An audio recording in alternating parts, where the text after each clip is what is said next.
UP 9 बजे में सबसे पहले बड़ी खबर। कुशीनगर हादसे में अब तक 5 की मौत हो चुकी है। कार और ट्रैक्टर की टक्कर में 5 लोगों की जान गई है। कार सवार गोद भराई करके वापस देवरिया आ रहे थे, तभी रामकोला थाने के रामपुर बगाहा गांव के पास कार और ट्रैक्टर में टक्कर हो गई और यह हादसा हुआ है, जिसमें 5 लोगों की अब तक जान जा चुकी है। और बातचीत करने के लिए कुशीनगर से हमारे संवाददाता अशोक हमारे साथ फोन लाइन पर जुड़ रहे हैं। अशोक, क्या वजह हादसे के पीछे रही है और किस तरीके से राहत और बचाव का काम किया जा रहा है? जी बिल्कुल अनुपम, ये जिस तरीके से जोरदार टक्कर हुई थी, कार सवार जो है रामकोला थाने के थाना क्षेत्र का एक मंदिर पड़ता है, धन संदान मंदिर है, जहां एंगेजमेंट था और वहां से फिर वापस अपने घर देवरिया जा रहे थे। रामकोला थाने के ही रामपुर बगहा एक गांव है, जहां सामने से आ रही ट्रैक्टर ट्राली से जोरदार टक्कर हो गई। टक्कर इतनी भयावह थी कि कार में जो सवार 9 लोग थे, सभी 9 लोग घायल हो गए। 1 लोग की तत्काल मौके पर ही मौत हो गई थी और बाकी 4 लोगों को जो स्थानीय लोग जुटे और पुलिस मदद से जो 8 लोग अन्य लोग घायल हुए, उनको गोरखपुर मेडिकल कॉलेज भेजा गया था, जहां रास्ते में 4 अन्य लोगों की मौत हो गई। तो अब तक कुल 5 लोगों की मौत हो चुकी है इसमें, और बाकी जो 4 लोग हैं वो जीवन और मौत से संघर्ष कर रहे हैं, जिनका इलाज गोरखपुर मेडिकल कॉलेज में चल रहा है। घटना के बाद बड़ी संख्या में स्थानीय लोगों के पहुंचने के कारण ही तत्काल उन्हें मेडिकल कॉलेज भेजा गया, लेकिन उस बावजूद उसके अन्य लोग जो 4 अन्य लोगों को बचाया नहीं जा सका। जी फिलहाल अशोक, प्रशासन की तरफ से जो राहत है पहुंचाई गई है, जो लोग घायल हैं उनकी मदद के लिए क्या कदम उठाए गए हैं? जी बिल्कुल, सूचना मिलने के बाद जो समीप का थाना रामकोला था, वहां के जवान पहुंचे थे और स्थानीय लोगों की मदद से सबको गोरखपुर मेडिकल कॉलेज भेजा गया था। बाकी जो 4 कुल 9 लोग कार में सवार थे, जिसमें 5 लोगों की मौत हो गई थी और 4 लोग अभी भी गोरखपुर मेडिकल कॉलेज में जिनका इलाज चल रहा है। तो प्रशासन ने काफी पुख्ता इंतजाम किया, उनके इलाज की व्यवस्था की इंतजाम की गई है। आप बहुत बहुत शुक्रिया अशोक, आप नजर बना के रखिए, आगे भी हम आपसे अपडेट लेते रहेंगे। कौशांबी से बड़ी खबर है। प्रयागराज कौशांबी बॉर्डर पर पिकअप गाड़ी ने 6 लोगों को रौंदा। 3 लोगों की मौके पर मौत हुई है, 3 की हालत नाजुक बनी हुई है। अंतिम संस्कार में शामिल होने गए थे सभी लोग। पूरा मुफ्ती थाना के पाल मार्केट की घटना है, पुलिस मौके पर पहुंची है। बड़ी खबर यहां पर, पिकअप गाड़ी ने 6 लोगों को रौंदा है, 3 लोगों की मौके पर मौत हो गई है, 3 की हालत नाजुक बनी हुई है। अंतिम संस्कार में शामिल होने के लिए ये लोग गए हुए थे। पूरा मुफ्ती थाना क्षेत्र का ये पूरा मामला है। कौशांबी में रफ्तार का कहर देखने को मिला है।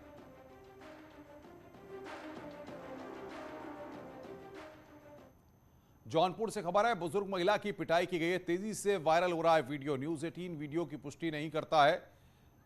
महिला और पुरुष के खिलाफ फिलहाल मुकदमा दर्ज कर लिया गया है। पिटाई करने का आरोप है।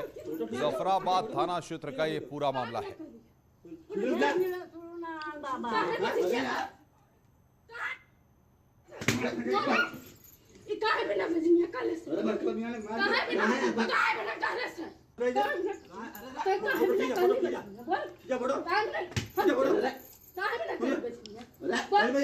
तो पिटाई करने का आरोप है यहां पर। ये तस्वीरें हम आपको दिखा रहे हैं, वायरल वीडियो है ये। बुजुर्ग महिला की पिटाई की गई है।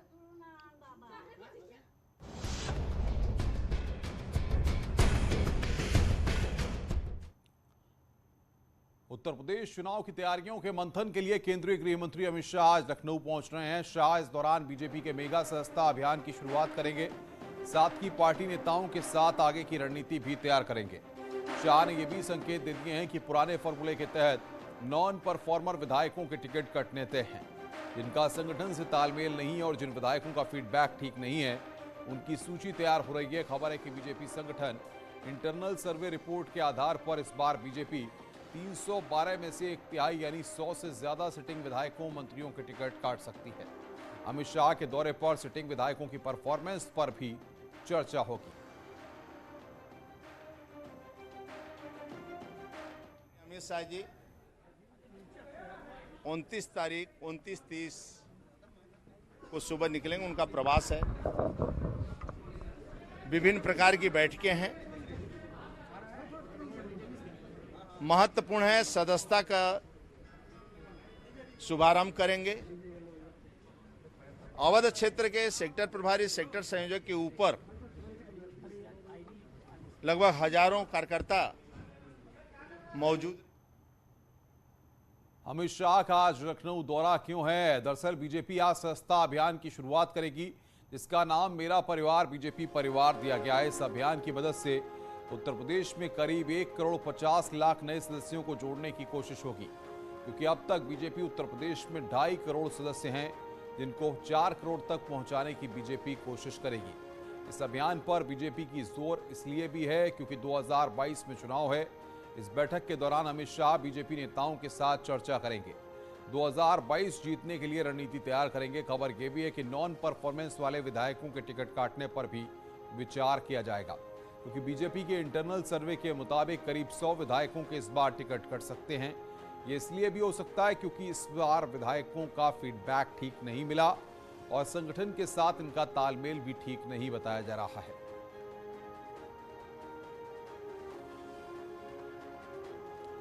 और बातचीत करने के लिए लखनऊ से हमारी संवाददाता अनामिका सिंह हमारे साथ जुड़ रही हैं। अनामिका, अमित शाह का यह दौरा फायर ब्रांड तरीके से होना है और मिशन मोड पर होना है 2022 के दंगल से पहले, जो कईयों की धड़कनें बढ़ा सकता है।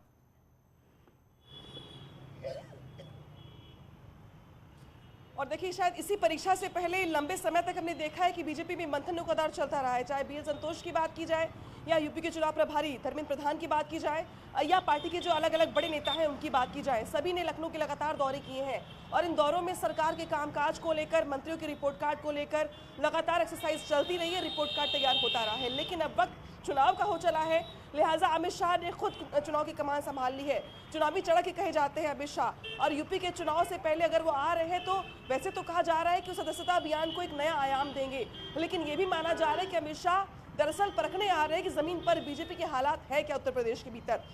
और शायद यही वजह है कि बार बार ये माना जा रहा है कि जो अब तक की सर्वे रिपोर्ट्स है उस आधार पर 100 से ज्यादा ऐसे लोग हैं या ऐसे विधायक हैं या खुद मंत्री हैं जिनके टिकट कट सकते हैं। और इन लिस्ट को लेकर के, इन सर्वे रिपोर्ट्स को लेकर के अमित शाह भी आज बात करने वाले, मंथन करने वाले हैं। हालांकि अमित शाह के आज 3 बड़े कार्यक्रम लगाए गए हैं। पहला बड़ा कार्यक्रम डिफेंस एक्सपो में है, जहां पे सदस्यता अभियान को लेकर जो वैनिटी वैन्स तैयार की गई उसको हरी झंडी देकर रवाना करेंगे, जो जिलों में जाएंगी और सदस्यता अभियान के तहत कार्य करेंगी। इसके अलावा इंदिरा गांधी प्रतिष्ठान में वो कार्यकर्ताओं को संबोधित करेंगे। लेकिन 3 बजे के बाद से बीजेपी मुख्यालय पर शुरू हो जाएगा मंथन का दौर, जिसमें बुलाया गया है सरकार के मंत्रियों को, डिप्टी सीएम को, मुख्यमंत्री योगी आदित्यनाथ भी इसमें मौजूद रहेंगे। इसके अलावा संगठन के तमाम पदाधिकारी मौजूद रहेंगे। 3 बजे के बाद ये जो मंथन का दौर चलेगा ये रात तक चलता रहेगा, साथ ही कल भी चलता रहेगा, क्योंकि अमित शाह का आज रात्रि प्रवास भी लखनऊ में है। यानी कि अब तक जो भी सियासी कसरत चलती रही है लखनऊ में 2022 के चुनाव के मद्देनजर, अब उन सब पर सरसरी निगाह से अमित शाह की नजर होगी और इन 2 दिनों में परखेंगे वो कि 2022 के चुनाव के लिए यूपी बिल्कुल नामिका, लेकिन सबसे बड़ी बात यह है कि भारतीय जनता पार्टी की जो स्ट्रेटेजी रहती है वो रहती है लास्ट टाइम पे अपने टिकट को डिक्लेयर करना। ऐसे में तमाम जो विधायक हैं उनको पता ही नहीं लग पाएगा कि उनका टिकट कटने वाला और उनके लिए बाकी जगहों के रास्ते भी बंद हो चुके होंगे।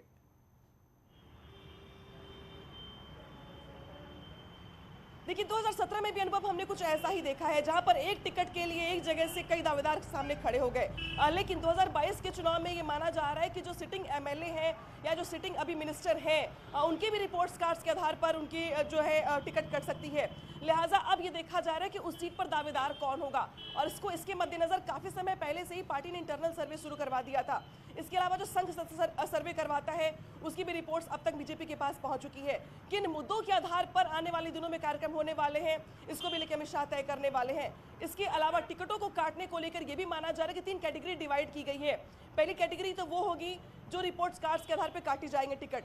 सेकंड कैटेगरी वो होगी कि जो विधायक अब तक सक्रिय नहीं रहे अपने क्षेत्र में या जिनकी सक्रियता पार्टी के भीतर भी नहीं रही है, उनके टिकट काटे जाएंगे। तीसरी कैटेगरी जो बनाई गई है वो ये है कि जिनकी उम्र 70 से ज्यादा हो चुकी है या जो एमएलए है तो वरिष्ठ, लेकिन उनकी उम्र अब ज्यादा हो चुकी है, उनके भी टिकट कटने की गुंजाइश है। लिहाजा अलग अलग कैटेगरी में जो फिट बैठेंगे कैंडिडेट्स, सिर्फ उनको ही टिकट दिया जाएगा। और इसी को लेकर के आज अमित शाह मंथन भी करने वाले हैं। बिल्कुल अनामिका, आप नजर बना के रखिए, आगे भी हम आपसे अपडेट लेते रहेंगे। अनामिका सिंह हमारी संवाददाता इस वक्त की बड़ी खबर पर हमें अपडेट दे रही थी। और आगे बढ़ते हैं, अब बात करते हैं प्रियंका गांधी की। प्रियंका गांधी आज सुबह ललितपुर पहुंच गई हैं। प्रियंका गांधी ललितपुर में एक किसान परिवार से मुलाकात करने पहुंची हैं। किसान की खाद की लाइन में लगकर मौत हो गई थी। प्रियंका गांधी लखनऊ से ट्रेन के जरिए ललितपुर पहुंची हैं। ये तस्वीरें इस वक्त हम आपकी स्क्रीन पर दिखा रहे हैं, जब वो स्टेशन पर पहुंची और यहां से ललितपुर के उस परिवार से, किसान के परिवार से मुलाकात करने के लिए जा रही हैं। ये तस्वीरें आप देख सकते हैं, ट्रेन के जरिए ललितपुर पहुंची हैं लखनऊ से प्रियंका गांधी। ये तस्वीरें हम आपको दिखा रहे हैं। जाके मैं परिवार से मिलूंगी, मिलने के बाद मैं बात करूंगी। मैं सब परिस्थितियां समझूंगी कि क्या हुआ क्या नहीं हुआ, तभी मैं उनके घर जा रही हूँ, उनके परिवार, फिर दतिया जाऊंगी मंदिर और फिर चलूंगी। बात करते हैं कांग्रेस की प्रतिज्ञा यात्रा की। कांग्रेस जमीन पर दमखम दिखाने की कोशिश में जुटी हुई है और अपनी खोई हुई जमीन को फिर तैयार करने की कोशिश कर रही है। इसके लिए प्रियंका गांधी के साथ कांग्रेस के तमाम नेता लगातार कोशिश कर रहे हैं। दरअसल प्रियंका गांधी ने 23 अक्टूबर को इसकी शुरुआत की थी। आज कांग्रेस नेता सलमान खुर्शीद बरेली पहुंचेंगे और अमेठी में प्रमोद तिवारी और दीपक सिंह प्रतिज्ञा यात्रा के जरिए लोगों के बीच जाएंगे और अपनी पार्टी के वादों को लोगों तक पहुंचाने का काम करेंगे। कांग्रेस ने वादा किया है कि जो भी प्रतिज्ञा कांग्रेस कर रही है उसको सरकार में आने के बाद कांग्रेस पूरा करेगी। खबरें और भी हैं, फिलहाल रुक रहे हैं ब्रेक के लिए। ब्रेक के बाद जल्द हाजिर होंगे।